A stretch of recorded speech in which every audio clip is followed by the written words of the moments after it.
ॐ बालाम्बिकेश वैद्येश पवरोगहरे दिश जपेन्नामत्रयं नित्यं मगारोगनिवारण सर्वरोगनिवारण तैलनायकी समेत वैद्यनाथस्वामिने नमः।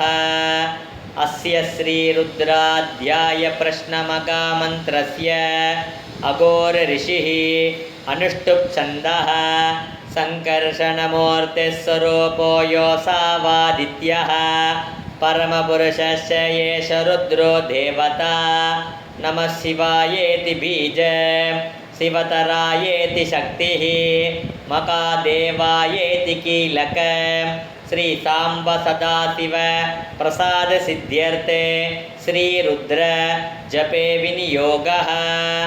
ओम नमस्ते अस्तु भगवन्ने विश्वेश्वराय मकादेवाय त्रयंबकाय त्रिपुरांतकाय त्रिकालाग्निकालाय कालाग्निरुद्राय नीलकंठाय मृत्युंजयाय सर्वेश्वराय सदाशिवाय श्रीमन्मकादेवाय नमः। ओम त्र्यंबकं यजामहे सुगंधिं पुष्टिवर्धनम् उर्वारुकमिव बन्धनान् मृत्योर्मुक्षीयमामृतात्।